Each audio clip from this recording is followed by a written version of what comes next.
Uma palavra do coração de Deus para as nossas vidas. Amém, irmãos? Amém, irmãos? Amantíssimo Deus, eterno Pai, Pai de nosso Senhor e Salvador Jesus Cristo, nessa noite queremos te agradecer, Senhor, por esses momentos sobre a qual o Senhor nos permitiu te adorar.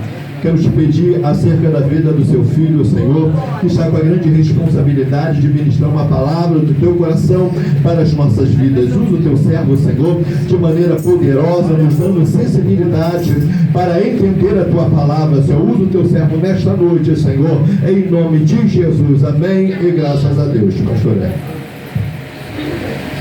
Eu cumprimento a igreja com paz e saúde. Aleluia, Jesus. Vou voltar para a sua Bíblia, Mateus capítulo de número 25. Enquanto você abre, eu quero agradecer a Deus por essa oportunidade. Deus abençoe a vida do pastor Anderson, Deus abençoe a vida da pastora, todo o ministério, os pastores que vão receber. Uma honra poder ver o pastor David, chamar-se novamente, homem de Deus. Glória a Deus, aleluia. Irmãos, estou acompanhado do nosso obreiro Fabrício. Sou pastor presidente do Ministério Eclésia, Igreja Pentecostal do Ministério Eclésia, e venho atender a igreja e também um pedido que foi me passado ontem ao nosso pastor Elinilson, que estaria pregando aqui, só que como teve um evento na igreja dele, uma reunião de obreiro, e eu admirei muito isso, que quando o pastor presidente dele falou que ia ter uma reunião de obreiro, ele sem pesar, ele falou comigo, é um amigo, ele falou: pastor Hélio, tem como o senhor me representar lá? Porque eu não vou poder estar, vai ter uma reunião de ministério. Aí eu pensei assim, se é muito obreiro, eu ia falar: mas pastor, estou com uma agenda para amanhã. Nem falou nada, cancelou a agenda, e hoje estamos aqui para a glória de Deus. Amém? Deixo um abraço da minha esposa, a missionária Priscila, que está em outro compromisso, com a saída das irmãs, adorando ao Senhor. Deixo um abraço também do meu filho Everton Lucas e minha filhinha Débora Luiz. Quem achou o texto diz amém. Amém. Quero parabenizar também toda a igreja pela linda festa, pelos 3 anos que estão fazendo. Tudo lindo. Creio que Deus vai fazer coisas maiores. Amém? De acordo com cada ano que vai se passando, vai vir um tempo também de expansão. Capítulo 25, a partir do verso 1, diz assim: então o reino dos céus será semelhante a 10 virgens que, tomando as suas lâmpadas, saíram ao encontro do esposo. E 5 delas eram prudentes e 5 loucas. As loucas, tomando as suas lâmpadas, não levaram azeite consigo, mas as prudentes levaram azeite em suas vasilhas com as suas lâmpadas. E tardando o esposo, tosquenejaram todas e adormeceram. Mas à meia-noite ouviu-se um clamor: aí vem o esposo, saí-lhe ao encontro. Então todas aquelas virgens se levantaram e prepararam as suas lâmpadas. E as loucas disseram às prudentes: dai-nos do vosso azeite, porque nossas lâmpadas se apagam.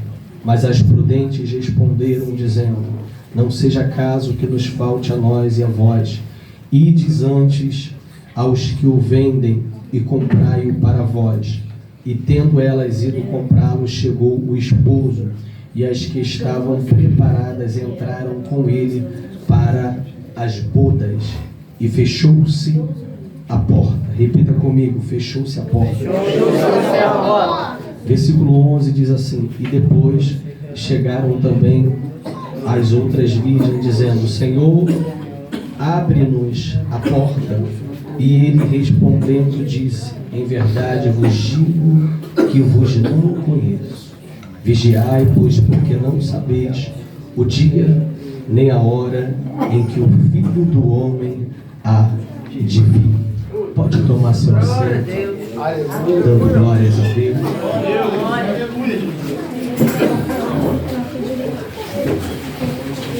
Aleluia. Irmãos, creio que todos aqui já ouviram a palavra sobre a parábola das 10 virgens, que se encontra no Evangelho de Mateus. Irmãos, o Evangelho de Mateus, ele é escrito para os judeus e ele apresenta Jesus como o leão da tribo de Judá. O Evangelho de Marcos, ele foi escrito para os romanos e ele apresenta Jesus como divino servo trabalhador. O Evangelho de Lucas, ele foi escrito para os gregos e ele apresenta Jesus como um homem perfeito. O Evangelho de João, ele é escrito para todo aquele que nele crê, para toda a igreja, e ele apresenta Jesus como o verbo que se fez carne e habitou entre nós, ou seja, o Filho de Deus. E quando nós olhamos para o Evangelho de Mateus, nós vamos ver que ele faz parte dos evangelhos sinóticos, que significa ver em conjunto. E Mateus, ele tinha uma formação, ele era formado em taquigrafia. Pastor, o que é taquigrafia? Taquigrafia é aquilo que alguém que trabalha na coletoria de impostos é formado. Ou seja, ele tem uma forma de escrever de forma abreviada para que ele decore aquilo por muitos e muitos dias. Então, se você lê o Evangelho de Mateus, Marcos e Lucas juntos, sinóticos juntos, você vai ver que Mateus, ele foca muito nas questões materiais para apresentar as coisas espirituais. Ele vai sempre pegar as contagens mais detalhadas, ele vai pegar as parábolas, vai pegar tudo mais contadinho, ele vai sempre mais a fundo do que Marcos, que apresenta mais um resumo, e Lucas, que apresenta mais a pessoa de Cristo como um homem perfeito por causa da cultura de cada um. Irmãos, Mateus capítulo de número 25 conta uma ideia a qual Jesus ele quer apresentar acerca da vinda de Cristo. Nós sabemos que a vinda de Jesus ela se divide em 3 partes. Eu disse quantas partes? Eu disse quantas partes? Pastor, qual é a primeira parte? Da manjedoura e Judá. Essa primeira parte, ele vem como verbo encarnado, ou seja, ele vem como homem. A primeira fase da segunda vinda, ou seja, nessa segunda parte, ele vem de forma invisível. A segunda, ou seja, a terceira dessa segunda parte da segunda vinda, ele vem aonde todo olho o verá. Tessalonicenses, capítulo 4, vai falar, os mortos em Cristo ressuscitarão primeiro e nós, que estivermos vivos, seremos arrebatados e nos encontraremos juntamente com eles e moraremos para sempre, encontraremos com o Senhor nos ares. E quando nós olhamos para Zacarias 14, você vai ver que Cristo, após o período da grande tribulação, que dura 7 anos, Cristo vai vir para governar e estabelecer o milênio na terra.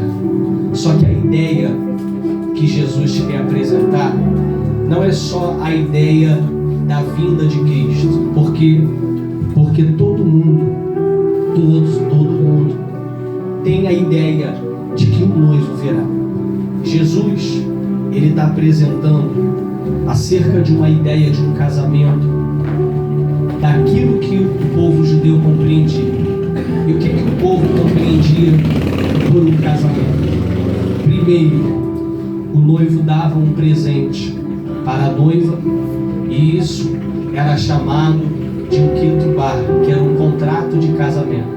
Quando ele dava esse presente para a noiva, ele dizia que ele iria voltar num tempo determinado. Você observa que a história sobre o livro de Cantares, ele vai trazer uma ideia sempre do relacionamento do noivo com a noiva. Falando do livro de Cantares, Provérbios, você vai observar que Cantares, ele é escrito quando Salomão, ele está jovem. Provérbios, ele está na sua meia-idade. E Eclesiastes, ele já está idoso. Você observa que quando ele escreve Cantares, ele já tomou o trono de seu pai, já se assenta no trono, só que ele se veste de um pastor de ovelha, de um camponês, vai trabalhar na vinha, encontra Sulamita, trabalhando na vinha, e ele, vendo que ela trabalha na vinha, e Sulamita, no capítulo 1, ela vai falar assim: não ligue por eu ser moreno, é porque trabalhei na vinha, a vinha que era minha mesmo, eu não tive tempo de cuidar, porque os meus irmãos se aborreceram de mim, e eles se aborreceram de mim, tive que tomar conta das vinhas, me colocaram para tomar conta das vinhas. A vinha que era para eu cuidar, ou seja, o que ela está dizendo? Eu não tive tempo nem de cuidar de mim mesma, para cuidar da vinha que foi colocada na minha mão. Quando Salomão, ele vai até a vinha, ele observa que aqueles que eram seus trabalhadores, que tinham ofício para trabalhar na vinha que era dele, do rei Salomão, ninguém reconhece ele. Por quê? Porque quando o rei volta, como é que ele vem? Ele vem chamando a atenção, vem com a sua comitiva, com a cavalaria. Só que Salomão não. Salomão, ele deixa a coroa para trás, deixa cavalo para trás, deixa trono de glória para trás. E ele vem vestido de pastor, porque quando o rei, ele desce e ele vem de forma humilde, é aí que ele vê quem é e quem não é. Quem era para trabalhar já não estava trabalhando, mas ele vê quem não era para trabalhar, não tinha tanta responsabilidade de trabalhar na vinha, estava fazendo algo diferenciado. Aí ela está falando assim: não liga por eu ser morena, ou seja, de ser de pele escura. Por quê? Porque minha pele foi queimada do sol, trabalhando para a vinha do meu rei. Salomão, vestido de pastor de ovelha, ele olha para aquela situação, ele libera uma palavra para ela assim: ó, não se turbe o vosso coração. Credes em Deus, crede também. Na casa de meu pai há muito. Aí ele vai dizer assim: ó, vou preparar-vos um lugar e vou voltar para ti. As palavras que Jesus diz em João 14 está trazendo uma alusão a Salomão, que constrói um templo, desce na vinha e promete para a noiva que vai voltar, construir um palácio e vai levar ela, por causa da obediência, por causa do trabalho, por causa do serviço e da dedicação da noiva. Quando você vê essas promessas que o noivo ele faz, o que ele precisa encontrar na noiva quando a noiva está? Alguns dão um colar de dracma. Aí você vê isso lá em Lucas capítulo 15, que a mulher ela perde uma dracma, mas aí ela acende a candeia, varre a casa, procura com diligência e acha a dracma perdida, chama as amigas, né? E dá uma festa e fala: encontrei a dracma perdida. Primeiro princípio que ela tem, ela acende a candeia, acende luz no ambiente, para iluminar, para achar o que tinha se perdido. Vamos para Mateus capítulo 25.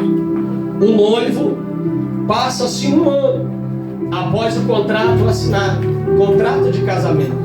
Quando o noivo começa em um encontro da casa, a noiva já está esperando o noivo, já está com o presente, com o colar.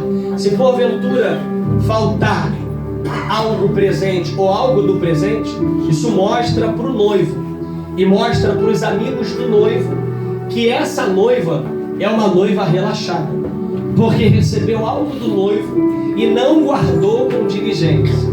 Ganhou algo, recebeu algo, foi presenteada com algo, mas não guardou com cuidado, ou seja, não deu a importância para aquilo que o noivo deu para ela, usou de qualquer maneira e perdeu. O noivo pisa no ambiente. Lembra de João Batista? Quando alguém vai interrogar ele acerca de Jesus, aí ele vai falar assim: quem tem a esposa é o esposo, e o amigo do noivo que assiste e o ouve fica feliz com a presença do noivo. Que o amigo do noivo ele faz quando o noivo pisa no ambiente? Ele dá um grito. Por quê? O que João ele conclui? Ele diz assim: